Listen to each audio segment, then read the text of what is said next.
Hello and welcome to another Doctor's Assistant 1 video, and today I'm doing a collection update on my Nintendo Wii U collection. Yeah, it's been a while, like quite a lot of time has passed.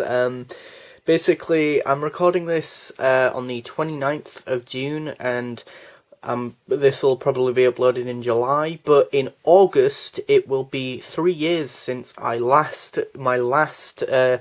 Wii U collection update video, which is just mad. So yeah, I'll see you in another 3 years and see how many games I'll have picked up then. And also, little side note, I feel like I'm probably the only person on the planet sometimes who is probably even playing the Wii U in 2019. Yeah, very bizarre. Or even buying games for the system in 2019. Firstly, we have this game, which I ordered in May, but it took quite a while to get to me. So it wasn't until like the latter end of May that the game came to me, and it's of course Pikmin 3. Of this recording, I haven't even played the game yet. I bought it off Amazon for like maybe just over 20 quid or 20 quid.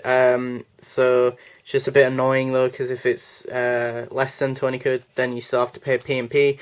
But the reason as to why it took so long to get here was because it came from Germany, of all places, which hopefully as a UK and or, English citizen, that doesn't mean that I won't be able to hear what the characters are talking about because it's because the writing's in German or anything. But yeah, so hopefully that isn't an issue, but I don't know of this recording. It's a Nintendo Selects type thing, which is like a range of different titles that Nintendo sort of gave like almost a double, almost Nintendo seal of approval sort of thing. It's like a double down on that sort of thing. And all it does is basically give this red border across here, which is great because I display my games like this, and that, if you didn't already know, like those ones over there. So it doesn't affect the spines at all, which, would drive me insane if it did, like some of the old 360 games. The only thing it does do is sometimes it has this emblem on it, on the spine actually, which I don't mind actually, which little like crown emblem, just to again sort of signify that it's a Nintendo Selects. It was arranged that with 3DS and this that it started with, I think, and it also gave you a discount on said games when they join the Nintendo Selects thing. But yeah, I have Pikmin 1 on Wii U. No, not on Wii U, sorry, on Wii. On Nintendo Wii, but I don't have Pikmin 2, so I'm gonna have to probably track that down at some point. But yeah, I have Pikmin 3, 1 and 3, but not 2, so yeah, that's brilliant. But yeah, I can't wait to play it at some point later down the line, because I've heard nothing but positive things about the game, so yeah. Captain Toad's Treasure Tracker. Now, the odd thing is, I did buy this from the official Nintendo UK website for 20 quid, and the weird thing is, get this, it's all crinkly, the box, or the like plastic, the shrink wrapping, or not even the shrink wrapping, but literally like the sort of case, which is odd, because again, I got it brand new as well, I might add, from the Nintendo website. And that for 20 quid. I've completed the game. The game is really fun. It's sort of like the indie game Fez, but with a more established character in the Nintendo franchise and or Mario spin-off university thing. Really fun in so much as I say, you've got all these like diorama worlds, and you have to like move the worlds around and then move Toad through them. I know it got a re-release on the 3DS as well as on the Switch, and it also came with some DLC and that, but I just thought, one, I still have my Wii U hooked up, two, I'm still playing on Wii U sometimes from time to time, so it just made more sense to get the Wii U version. One, it's the rarer version, two, it's the more specifically optimized version, in so much as it oddly uses a lot of Wii U gamepad functionality and features, so I think I'd actually be losing a lot of the core experience if I got the Switch one, as well as the fact that it was 50 quid, and this was pre the DLC as well, so that's what, like, adding another 20 quid on top of that, so that's 70 quid, whereas this one, as I say, brand new, I could get for 20 quid, so it made more sense to get that one, for me anyway. Super Mario 3D World, another Mario Nintendo Selects thing as well. But yeah, really, really fun 3D or 2.5D even, sort of, I don't know, it's weird, it's like a weird go-between the 2D and the 3D sort of styles. Cat Mario is the thing. I predominantly played a lot of this actually single player. I mean, I played some of the early stuff, some of the earliest stuff in multiplayer, local multiplayer, so unlike Odyssey, there isn't quite 1,000 Power Moons. There's only, like, I think something like maybe 500 and something, 800 and something green stars to collect, I think. But then there's also stamps as well. And that really fun, really underrated game. And I know a lot of people have said that this game should be ported over to the Wii U. I mean, the Switch even. But honestly, I think it's fine being a Wii U exclusive, or being one of the few Wii U exclusives and that. I got it X amount of Christmases ago, and I kind of feel bad that I don't even remember which Christmas it was, but as I say, a really strong Mario game, or entry into the Mario series.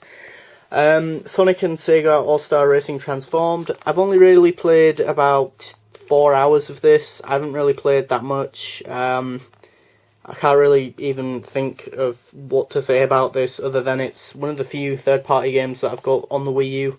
Not that there's that many anyway, but to be fair, I think they set it up, the Wii U, in so much as that it was very difficult for the few developers who were third-party developers who were trying to put their games onto Wii U. They had to retool them for the Wii U gamepad, as well as the fact that they really had to work closely with Nintendo, because Nintendo, I don't think, if I'm not mistaken, the Wii U doesn't even run like a certain type of like Unreal Engine. So, and this one obviously was published and or developed by Sega. So yeah, if you're a big Sonic fan, obviously it's probably a must-have. Now the weird thing is, even though this is a Nintendo Selects game, it doesn't have the little crown thing on the spine. Weird. Legend of Zelda Wind Waker HD. I've played like maybe an hour or two, if that, of the game. Looks really gorgeous and really pretty in HD and in this sort of almost Disney well, not DreamWorks, Pixar almost animation, even though I know there was a huge backlash and controversy to the art style back in the day. I can't say much about the game because, as I say, I haven't really played a lot of it, although I have constantly kind of wanted to just reboot it up and just sort of start over again and see if I can actually play it, because I've never actually been able to complete a Zelda game and that. Devil's Third, I mainly wanted it for collection purposes, really. I've played a few missions of it and that. It's one of the few 18 rated games that I've got and that. It's a really rare game apparently on the Wii U. That doesn't mean that it's a very good game, but it's a very rare game, I know that much. And that it's yeah, it's a bizarre, weird game. It kind of reminds me of like if Metal Gear Solid was just action heavy, I guess.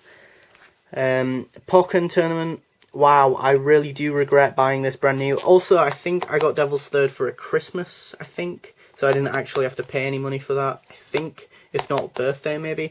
Anyway, Pokken Tournament. It's basically Tekken and or Street Fighter, but with the actual Pokemon. And that's about it. I paid like brand new, like 45 quid for this. Really wish I hadn't. I've played like 2 hours of it, and that's it. I really didn't get my money's worth with it.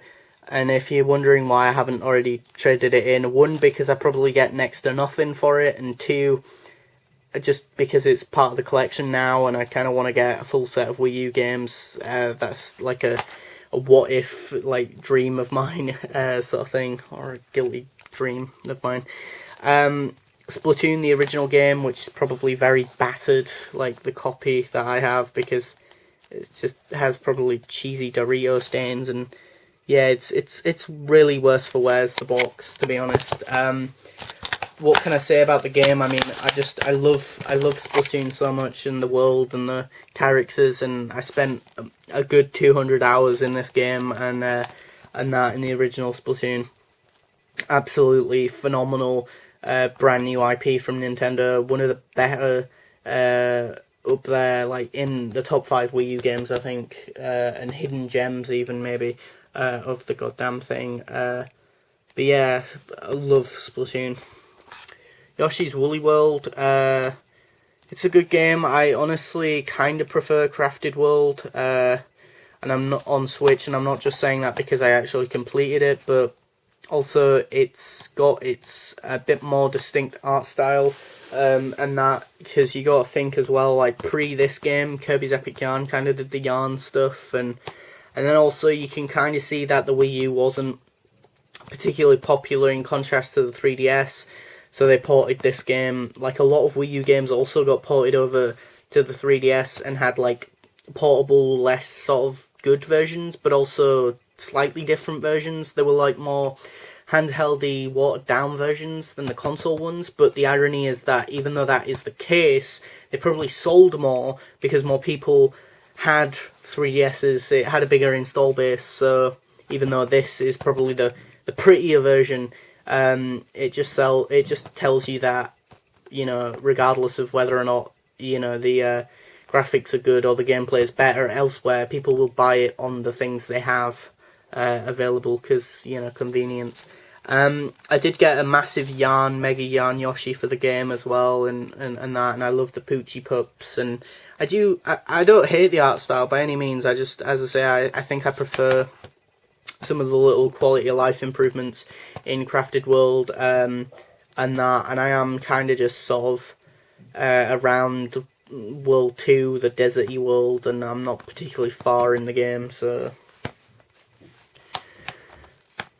Super Mario Maker, the original, the first one, a very good, strong, amazing game, and that I don't have the 3DS copy, so I have nothing to say about that version, but this one's a very competent, very surprise, massive game, or at least it was when it released, and that, you know, loads of different various art styles and different things and combinations you can make, and that, and obviously the sequel is just sort of built on what was already a really strong, solid foundation, and that, and yeah, I think I've played either anywhere between 20 and 40 hours of the game, which is pretty decent. I mean, it's not brilliant or great.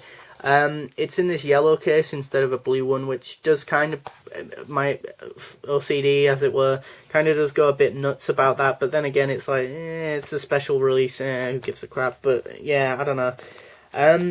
Mario Kart 8, the original one, on Wii U, brilliant game. I mean, yeah, obviously it's been outdone with the far superior Deluxe, but it's a really good game, and I've played more of this one than obviously the other one, just simply because this was a game that I probably even pre-ordered it. I think I was really hyped for it. It was really good fun. A lot of new mechanics were added, and that. I know the battle mode was a big thing that a lot of people were annoyed about, but to be fair, me and my brother had never really played the battle mode that often, so we didn't really lose much there.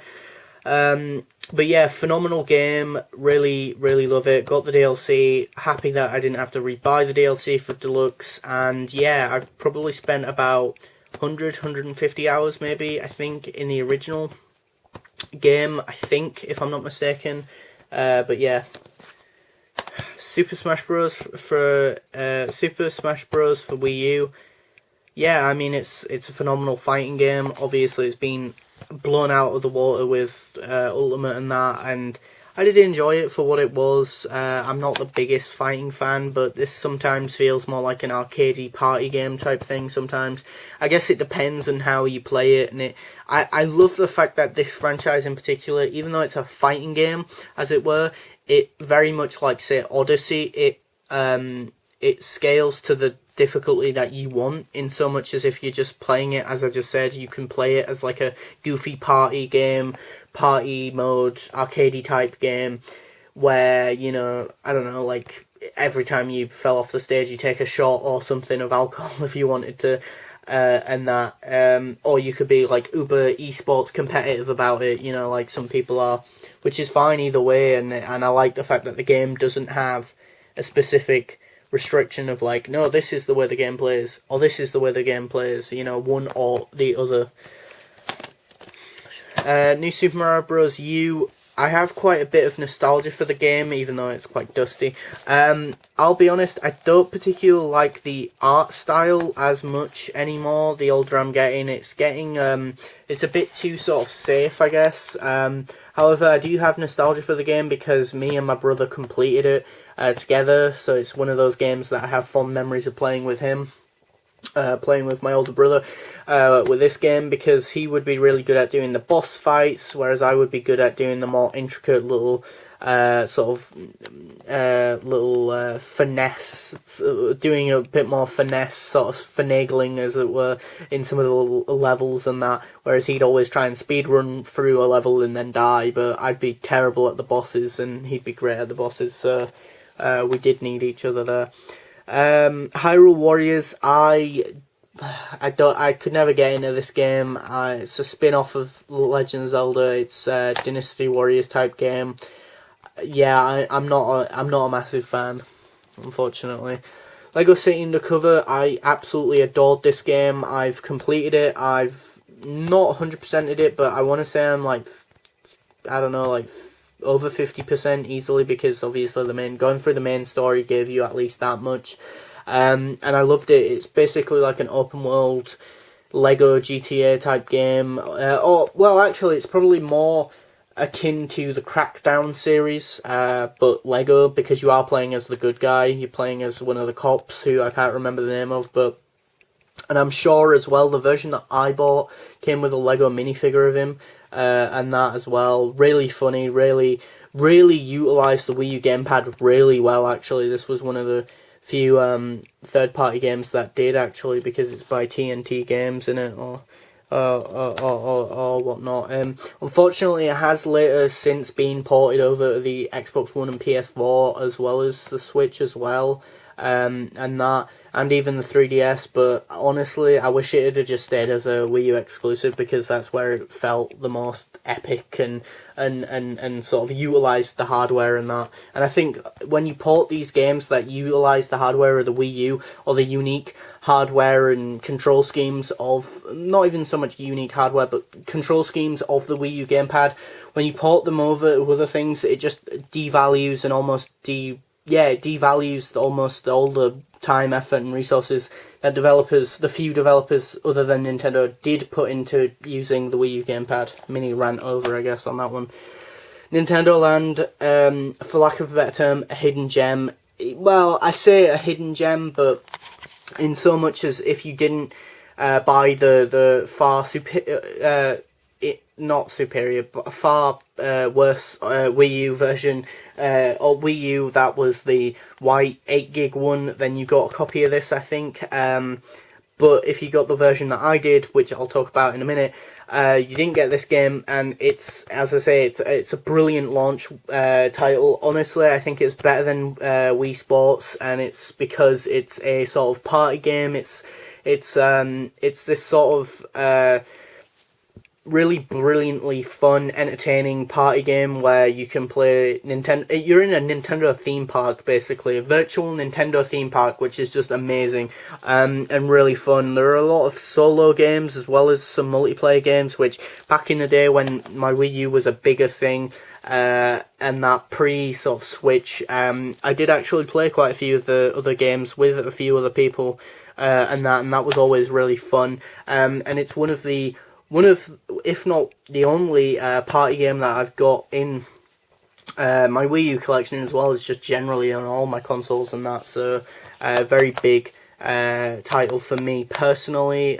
You've got like a Metroid minigame, as well as Pikmin, Zelda, Animal Crossing, Luigi's Mansion. You've got all these F-Zero even. You've got all these different franchises that are not quite A tier, but have definitely gone to the wayside and definitely get their limelight in this game. So if you're a fan of sort of more sort of B and C tier Nintendo titles, then Nintendo Land would definitely be for you, and if you like party games.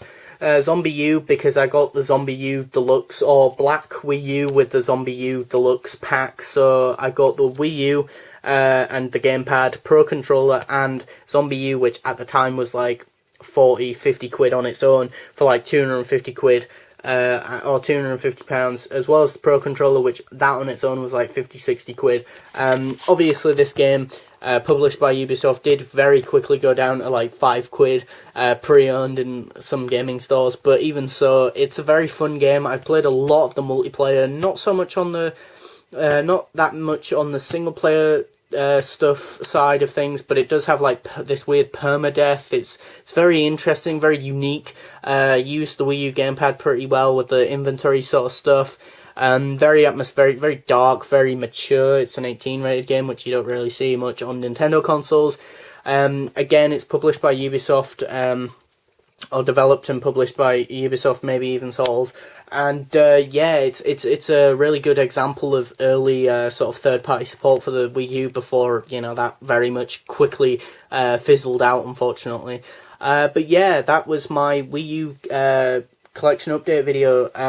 From the previous one that I did, the new games that I got since this one was the last one that I got in the previous Wii U collection update, I've got these 4 new games. Were the new these are the new kids on the block, as it were. So yeah, thanks for watching. Comment, rate, and subscribe.